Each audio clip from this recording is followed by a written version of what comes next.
Are లేకపోతే engine fail అయినట్టు తెలిసేది ఉంటే ఇంజన్ ఫెయిల్ అయింది అనుకోవచ్చు నువ్వు.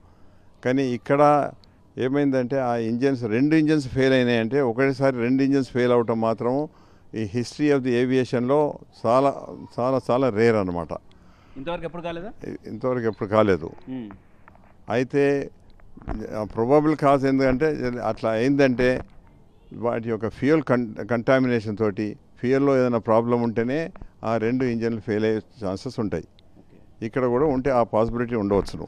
ఇంకొకటి ఒక వరల్డ్లో ఒకసారి ఏంది ఏమంటే పక్షులు ఒక 100 పక్షులు ఒకసారి వచ్చేస్తే ఆ మొత్తం 2 ఇంజన్లలో అన్ని పక్షులు పోయి కూడా 2 ఇంజన్లు ఫెయిల్ అయినాయి. ఇంజన్లలో పక్షులు పోతాయా? మరి ఇంజన్ అంత పెద్ద 6 ఫీట్లు వెడల్పు ఉంటుంది కదా, అందుకొరకు పక్షులు అందులో పోతాయి.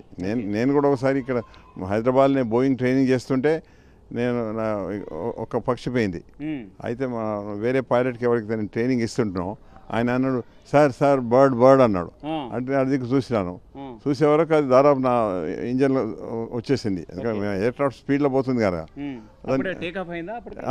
నేను ఎయిర్లో ఉన్నాను, అప్పుడు జస్ట్ టేక్ ఆఫ్ అయి పైకి పోయినా. అయితే అది ఇంజన్ కూడా సక్ చేసింది అనమాట.